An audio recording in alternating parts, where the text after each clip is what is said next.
Nice to start. Rise getting banned away from Faker. And this serves multiple purposes because it does mean that SK Telecom do have to entertain the Aurelion Soul pick later on. SKT, though, do have the counter pick available to them. Malzahar being banned away.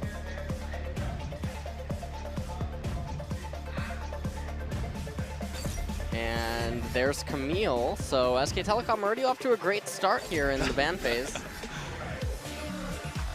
Last time, I think they banned out Varus after Longzhu banned out Jace. Or something else. Not 100% sure about Longzhu's third ban in game 1. Ezreal now really being banned away from SKT. Respect and to Bang. The final ban. Oh, SKT taking a little bit on this. They might actually just leave the Rengar up. That's what they did in game 1. They might want to take away Varus. Do they do it again? That's the question. 8 seconds left. Echo. That's pretty interesting, because now Varus and Rengar are up, and now Longzhu have to make a decision. So now Longzhu take the Rengar. SKT here now. That's the other pick that's available is Jace. Just being covered here. We saw Faker play it on Sunday, I believe. Series Probably. number 1. All right, so they do lock in the Jace, and with Varus being on the table, they should lock that in on red side. Yep. There it is. Well. And they do lock it in. So now Longzhu, if you're looking at it, Ashe is still available. Oh! Draven hover. They did this last game, they hovered it. Crash being a bit cheeky. Sivir. If they want to go heavy engage. If they want to go all in against SKT, then yeah, they could go Sivir Karma here for a super hyper aggressive team composition. And the problem here is I almost feel like this forces SK Telecom to ban away the Aurelion Soul in the second part of the ban phase, as Aurelion would play very well with the composition that Longzhu's already drafted thus far. Not wanting to give away too much of their team composition, it looks like they're just going to take the Kazakhs right now. And that's primarily because Longzhu doesn't really have too much to worry about right now going into the second ban phase. So they easily could have elected to ban out that Kazakhs and force SK Telecom onto an Elise or a Graves pick, but not so certain that Blank could play that. So there's the Aurelion Soul ban, or at least a highlight should be banned away. It's going to be interesting to see what Longzhu decides to focus their bans on. Still no support picked for SKT, but it looks like they want to ban out Cassiopeia first. Going back to game 1, yep, there's the Olaf that could be put up into the top lane. Or Expression.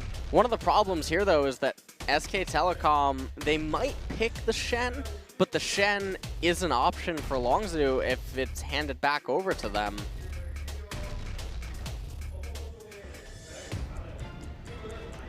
Longzhu, with not a lot of CC, might want to just ban away the Katarina. They did that earlier. Maokai, another pick that we've seen a lot in other series. See Maokai or Nami here. Nami. As a response to the Karma. That seems to be the current trend inside of Korea. The only other options for support that are remaining is the Zyra and the Misfortune, but while Zyra would serve a pretty good purpose here against Longzhu's team composition, Nami is able to fulfill almost the same role, but provide a lot more utility during the laning phase and supporting the jungler. So now Longzhu actually going for the Maokai. Fantastic disengage too with the tidal wave out of Maokai, or out of Nami. So if they begin to charge at you, you just kind of throw that out there, say, okay, no, get away from me.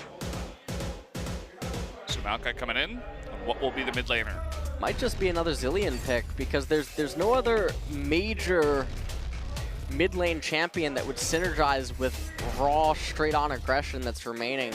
Echo already banned away, Aurelion Sol banned away, Cassiopeia banned away, Ryze banned away. And if you think of Fly and what his champion pool offers, I mean, I guess you could go Orianna there if you really want to. But then you're going to find yourself between a rock and a hard place at certain points in the laning phase, depending on how Faker and Blank would choose to play it. SKT elect to use their final pick on Rumble. No tank on their side, but a hell of a lot of damage. That is for sure, but still they have to be very careful about that all-in composition of Longzhu. SKT, lots of poke, lots of long range, and also because they are red side, they have the luxury of the red side Varus stall. In addition to the fact that they have Jace as well, it's going to be very difficult for Longzhu to find a way to try to get a Baron. And depending on what the Drake spawns are, it could prove difficult where it will come down to a situation that's similar to game number 1, except this time they won't have the luxury of the Olaf adding a clock to SK Telecom via the split push. I love how active Koma is in the booth. Right up until the time where he's forced out, he's like saying everything with a ton of passion to every person that he needs to say, okay, you're doing this, make sure you're doing this, okay, Huni, make sure you're okay in the top lane over here, don't get ganked, nothing like that. So really trying to spread all the information that he can down to the wire. And this means a lot. I mean, we already saw one Titan team get upset in KT earlier on today, getting 0-2'd by MVP. Now will we see SKT potentially go down in a 3-game series? It's definitely possible. And so one final look at the team compositions here. SK Telecom has a lot of potential to open up the game big in mid lane or even top lane this time around. And they are fortunate enough to have the red side Kha'Zix playing directly into those 2 lanes. So guys, let's jump into game number 3 right now. Longzhu versus SKT going into the Rift. This place stays the same. What we're gonna do in the pouring rain.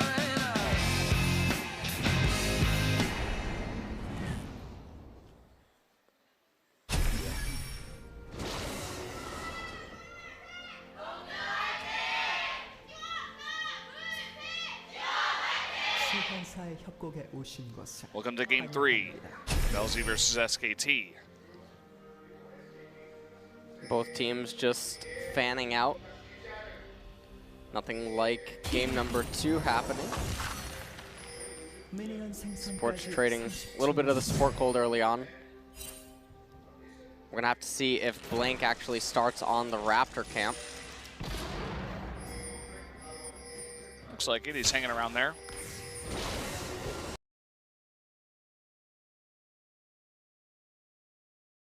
Rumble just poking in his head. He was spotted by a ward up top. Now is Expression actually gonna come down and help Crash start on the Wraith camp. And again, all that this does is it makes it a lot more difficult to read the jungle routes for both teams.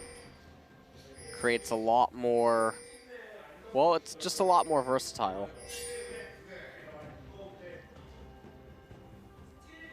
Faker now actually coming in. He's gonna maybe try to, well, yeah, he did. I think he got a couple of those. It's pretty cute.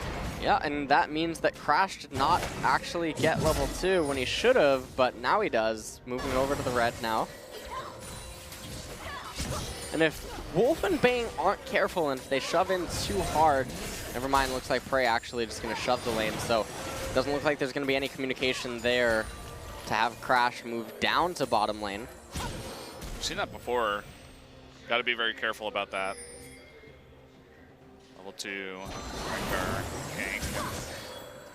So Blank actually doing Raptor camp into red, into blue, not going for the full-on clear. And this might be due to the fact that Prey and Gorilla were showing intent to constantly shove, but a little bit strange now that Wolf and Bang are shoving and zoning out their opponents. Feel like Blank could have been a little bit greedier with his route.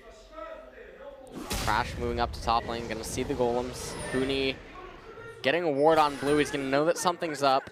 Something doesn't make sense. And he didn't actually ward, but he did spot it. He's like, okay, something is wrong. And as the Korean casters are even saying, very dangerous for him right now. As Crash looking to potentially come from behind, has the red buff. Huni playing it pretty safely so far. And here he comes. Gonna be a flash into Twisted Advance. And how can Huni get out of this one? Gotta be so careful. There's the red buff. Does get that down. And there's the flash over the wall. What? Fantastic one, but flash into the breast by Crash. Is he gonna go for it? One more hit will do it, and he does get it. First blood by Crash. That was really close. I actually almost thought that Huni had managed to get away there, but not quite. First blood now going over to Crash. Rengar, not the champion you want to be getting first blood if you're SKT. Meanwhile, Blank not able to find anything down in bottom. Does take away the golems, though, from Crash, who's now going to get the blue buff. Oh, Faker's going on in. And forcing the flash, at least. So winning that trade can push in that mid wave. Get a nice recall. You could even see the farm in mid lane already is 14 to 26. You see how this ends up happening. Expression not wasting any time, just flashes in there immediately. Huni tries to get over to this part of the wall, flashes over, and then you can see that Crash almost actually messed up the flash, but using the brush mechanics was able to get back onto Huni and finalize the kill there. Meanwhile, in mid lane, Faker at quite a big CS lead, having his way with Fly in mid. Not the first time. I love the way he zones. The second he hits level 2, he's like, okay, I dare you to come close to the wave. I'm just going to combo you. I'm Jace. I have a much better level 2. You just dodge the bombs with your gate, and it's like, okay, I'm fine. And Faker hasn't gone back yet, so he's still sitting here doing pretty well and making it very hard. Look at all those range minions were in a really awkward spot for him. Might have to use another bomb to clear those out.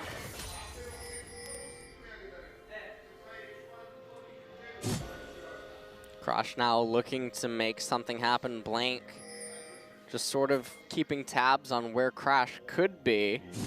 He's going to end up running into him right here, but fortunately for him, he's not in range when Crash did touch the bush.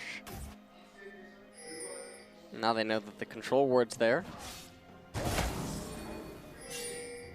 And unfortunately, they can't really get on in there and take out the control ward because Fly is forced to go back home. And keep in mind, he's already used that teleport to get back to lane and is still behind Faker quite considerably. 15 CS still. Faker is pushing that in. And I'm seeing a bit of a trade here as Huni hits 6 first, but not quite able to convert into a kill. Quite able to indeed, and mid and top lane for SKT winning quite handily in the CS department. And this is partly what I was talking about earlier, where, you know, Blank had the ability to cause a lot of chaos and snowball that it would be extremely difficult for Longzhu to find a way to stabilize if that had started happening. And bottom lane has been pretty passive for the most part. Not a lot of action coming out for either side. But once Crash has his level 6, which he does right now, and if he ever does move his way down there, certainly some potential for plays to happen. You see the way that Faker moves forward and forces out bombs, trying to get Fly to, you know, use those cooldowns, use that mana, and uh-oh, Crash, he's been spotted running inside. He's just gonna get caught out here. Trying to jump onto him, and there he goes. So that's going to be the kill. And Crash, a bit of a mistake, and now, uh-oh, Fly in a bit of trouble. Able to get that stun out, but still getting very low in that mid lane. Fly getting very low indeed, but Faker not having any of the mana available to him to take that trade much further, even though he had activated his ghost. We're going to take another look at the replay. So Crash coming into Blank's red side jungle, but didn't have any intel beforehand to really make this decision on if it would be good or bad. Finds out that it's bad really quick. Gets straightened up real quick there. Making it look easy. Nice job by Prey to eat that. Get some mana back. Special. Taking a trade here while Huni can't really cast the spells. CS gap continues to just get wider in mid and top, and when your team composition is intended and designed to run over the opponents and create lots of advantages early on and transition into the mid game with that to roll them over, and you're behind and on the back foot, you can't really feel too good about that. I've been very impressed by Faker's Jace play. Really just knows how to abuse that champion in mid lane. Against a multitude of matchups so far. I'd like to see him in others in the future. Crash may have been spotted going on in there, but there will be no test. Looks like he's handing the blue off. It looks like he's taking it. Oh, and look at this. Tons of damage coming out. Even the tidal wave forcing out the teleport from Maokai. Keep in mind, Huni still has his, and Blank's around to maybe follow this up. It doesn't look like it, but the bot lane will be pushed out. The teleport is forced. And so a big lead given over to SKT here, as they may even get first blood turret as well. Yeah, SK Telecom just look like they're steamrolling this game. They're certainly going to get first blood turret here. Don't know if they're just going to single-handedly give it only to Bang. No, it looks like it's going to be split between Wolf and Bang. Hefty chunk of gold. You have a Cloud Drake as the first Drake in the game. I'm going to pick that up right now. Not the best dragon at this point, especially not with the accelerated early game. Mountain Drake is next.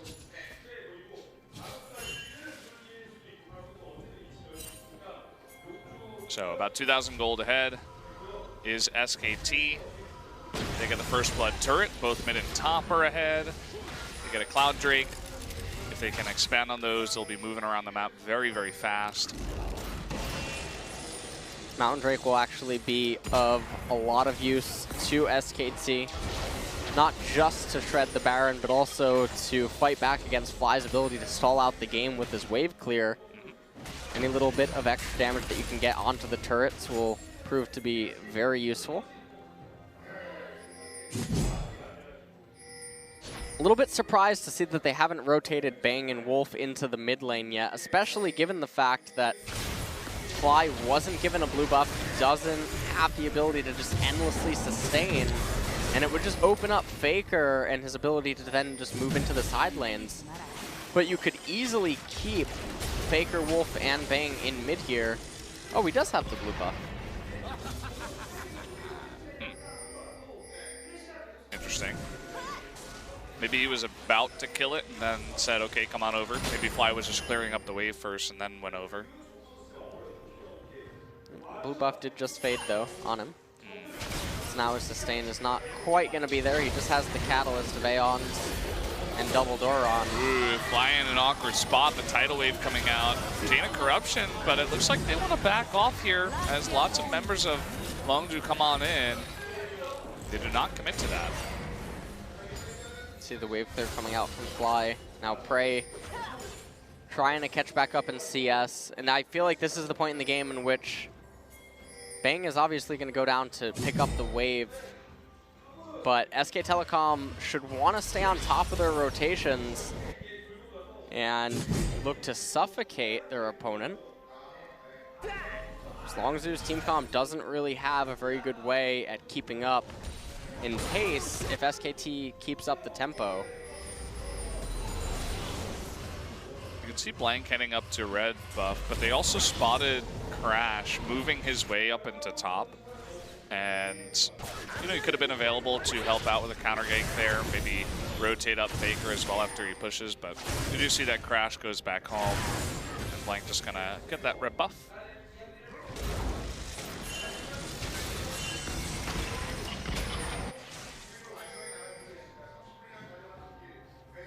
really nice amounts of damage coming out from Jace already.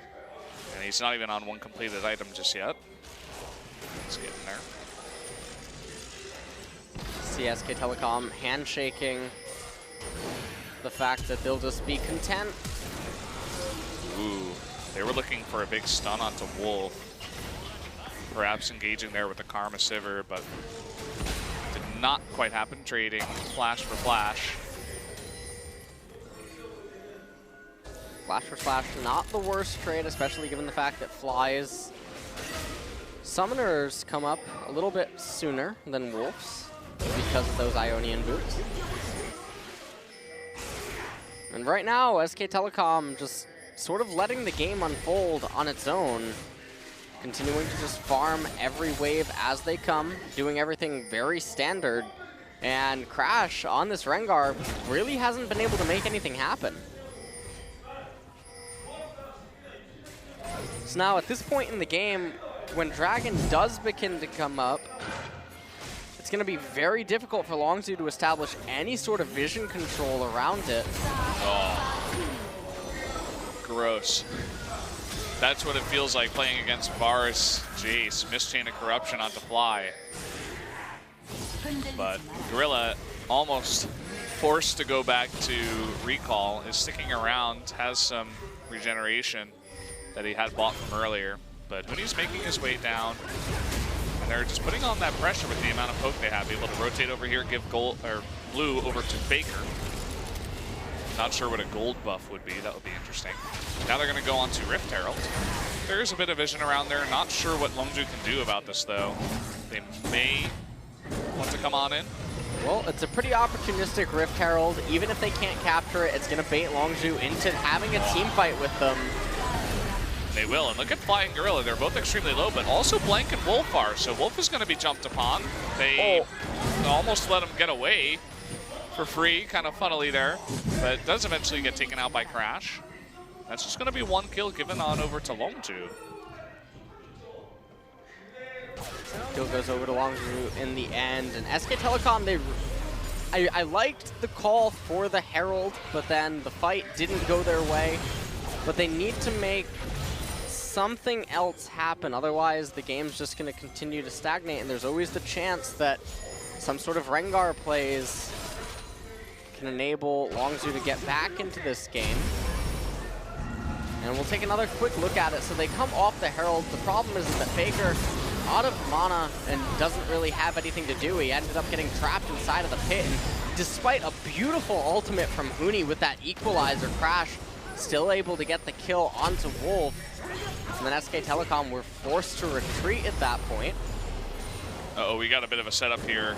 The poor Huni is going to get caught out here with the twisted advance, and Crash coming on in. Not much he can do. Even Gorilla joining in for the 3-on-1. And that will give over the Dragon to SKT in the trade for a kill. Looks like Longzhu might also go up to the top tower here. Mountain Drake going over to SKT in favor of, well, the trade for the top tier 1 turret in exchange for the Mountain Drake I don't think is that bad. In fact, I think it would be pretty beneficial for SK Telecom. Now they have a lane that they can safely just funnel gold into one of the carries. Longzhu not going to be able to make use of this lane at all in the future. And you can see how difficult it is for them to actually get waves in bottom to SK Telecom's bottom tier 1 turret. Fly's just tier playing 1 might go down here too. Yeah, Fly's kind of just playing dodgeball, speeding himself up, trying to dodge Sock Blast after piercing arrow, trying not to get hit by anything. And that's the amount of pressure that SKT can exert when they push turrets like that. Even against a Zilean, can't really get close enough. Now if you're SK Telecom, all that you really have to do is keep banging in mid lane, because the piercing arrows are going to be more than enough wave clear to fight back against Fly's ability to push. And now you can actually put Faker up in top and funnel that lane on him, since he's one of your primary carries. And this will open up Huni to start split pushing bottom. And there's very little incentive for Crash to come onto the bottom half of the map, given that there is no dragon and it's too much of a resource investment to really try to push on and make sure that they can capture the bottom tier 1 turret. You can see that Gorilla and Crasher here trying to make something happen. And they may just try to get onto Faker here, but the tidal wave will push this away. Gonna trade teleport for teleport. Here comes Prey in the back. And we don't quite have an engage from here. Fly is in a bit of trouble though. The equalizer coming out. He's gonna be burst down. No ultimate coming out. Expression all alone going 1v5. He should be taken out as well. That's gonna be a double kill given over to Bang. SK Telecom gonna be able to push on now and get this top tier 1 turret. Still a minute until Baron, but that might be enough of an opening for them to capture the Herald before it disappears. Though it doesn't seem like maybe, can't tell exactly what they want to do. If they're gonna go for Herald, they would have to do it now, yep. So the pings do go down onto it. And this will mean that Herald will persist on until 39 minutes, so basically that's gonna be around for the entire game. Probably you just wanna put it onto Blink here, unless you have intent to have Huni split push. You can see a little bit indecisive who's gonna take it. Oh. Can Prey play dodgeball? Well, he dodges 1.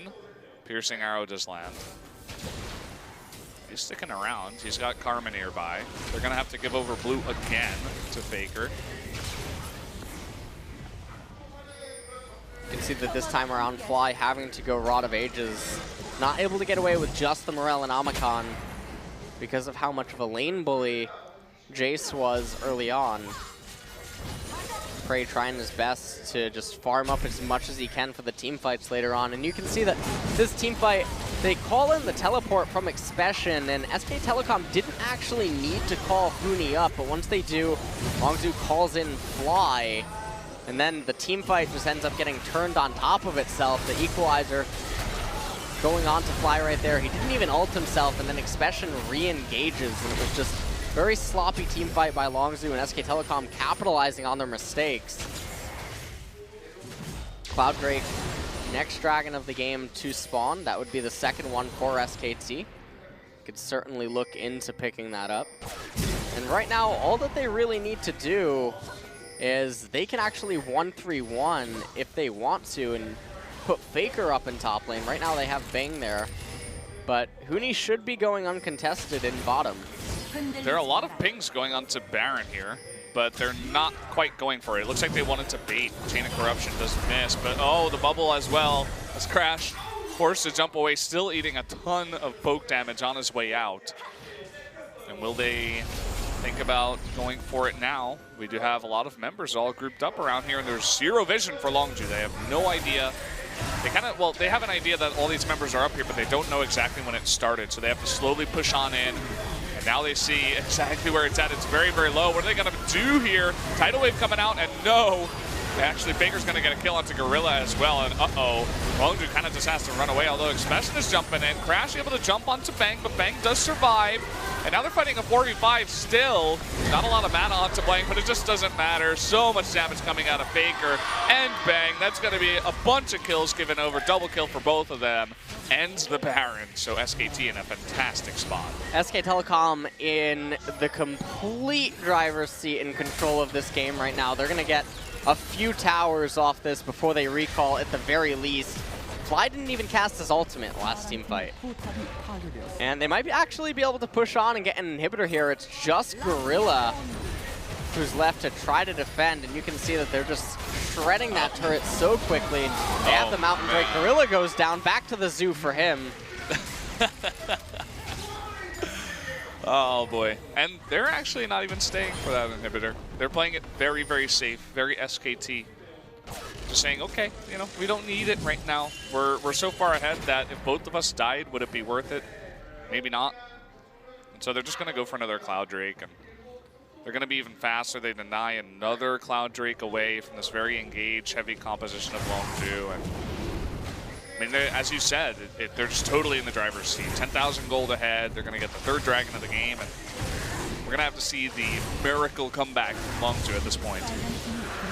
Would need to be a miracle team fight if they want to have any sort of a hope at coming back. And If they're going to make that happen, they would need to coordinate some sort of a pick with the Rengar and Maokai, but that seems extremely unlikely. SK Telecom almost at a 10,000 gold lead here. Faker basically 100 to 0s anyone that isn't Expression. Even Expression gets 100 to 25 perhaps now.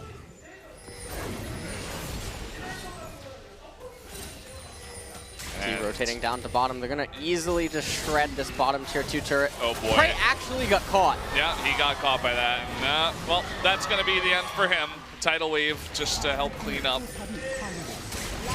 And look at the burst damage. I mean, even just out of Bang, who's now 5-0-2. Faker sitting at 4-0-5.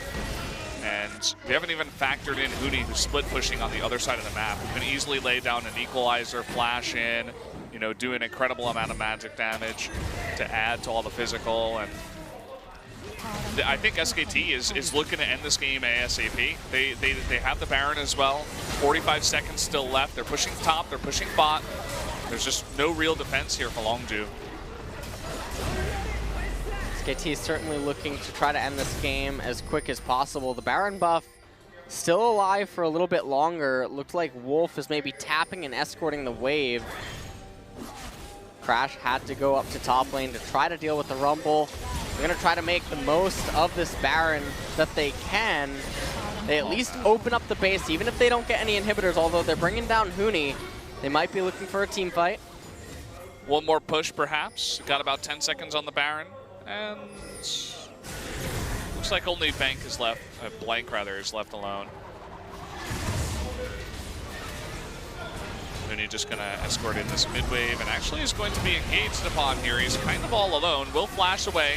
That should save his life. Will SKT re-engage is the question. And some summoners used mainly just the flash out of Expression, and maybe that's going to give them the go-ahead to go onto this bottom inhibitor. SKT looks like they're really not messing around. Trying to get both of these inhibitors, create as much pressure as possible, and then recall and then go for a Doom push.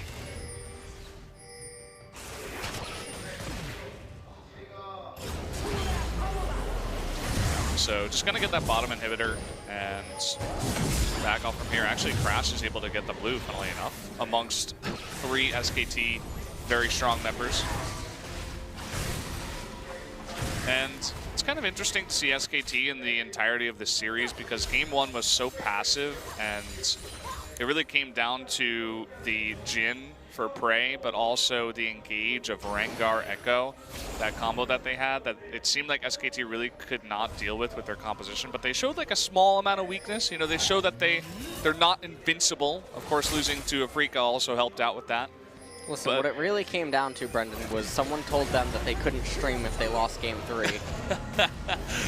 That's another potential possibility. Wow, Faker Crash looked at his Streamlabs. He said, wait a minute, I need this. I need this in my life. I can't have this go away. I mean, Peanut got subbed out because he's actually streaming right now. He didn't want to be asked.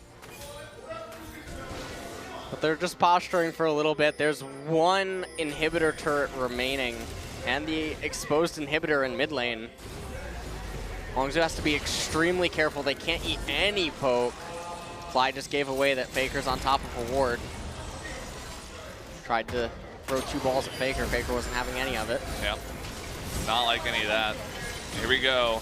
Moving on into the top turret now.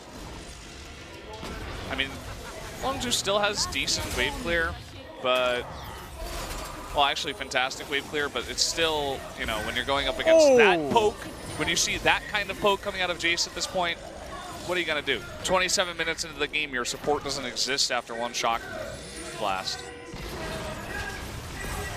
Well, now Fly doesn't exist either. And, you know, just making his rounds, a little bit of poke damage onto the turret. Doesn't have to fully engage. Now they can engage. Equalizer on top of the tidal wave. Fire and water crashing together. Huni going to make quick work, burning down the tree. Crash trying to do what he can. Is going to be bursted down. And, well, everybody's just so low that they're going to have to back off. So 1 inhibitor goes down. That's the second one. The mid one should go down. quick time here. And it does explode. Huni has teleport. He could just recall and teleport to a minion to lock it up. They still have about 25 seconds on Expression, but choosing to play it really safe and actually just backing off to the Baron. I really like this. Not something I would always expect to see out of teams. As you said, they need to keep their streams mad, so they're not making any mistakes now. Now they're going to recall, get all of their final items.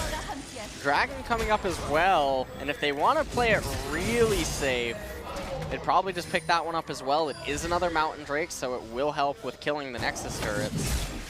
It's so crazy to see with the lethality changes, Jace mid nowadays, if he gets a lead and he gets enough lethality items, it's like the players on the opposite team that don't build armor, he's doing true damage to, or like almost. He's doing close to it, and it's insane the amount of damage he can do. Like 75% of a support's health bar, or even an AD. It's pretty crazy. Well, they're gonna try to get onto Prey, and he takes a lot of burn damage. Cat's gonna go, he's getting thrilled here, going on a bit of a thrill of a hunt, and just gonna jump onto a minion. As SKT pushing on in, one last stand out of Expression. He's alone. Nobody on his team wants to go in with him. They're like, nope, you can mess with your KDA, man. I don't care. I'm not going in. I'm going back to the fountain, as SKT is going to sweep them up after losing the first game, take the 2-1 victory in this series. And that was the SK Telecom that we expected to see coming into this series. They finished the game with a little bit over a 15,000 gold lead at 30 minutes. And that was just utter destruction. That's what I was expecting to see in game one. Yeah. Didn't quite see it. Thought Longzhu had a glimmer of hope actually to take them down. Weren't really giving a lot of breathing room for Crash. And even when Crash did get advantages, he didn't seem to really know what to do with it relative to his interaction with the lane matchups. And so I feel like if they weren't against SK Telecom, they probably would have gotten away with it. But as Scooby-Doo once showed us, those meddling kids, man. Fly, he was looking good in game one on that Echo especially. Game 2 Zillion was not bad either. He got caught once, but then game 3 was where he was like, well, someone's got to do something about that Jace, man, because I certainly couldn't do anything about it.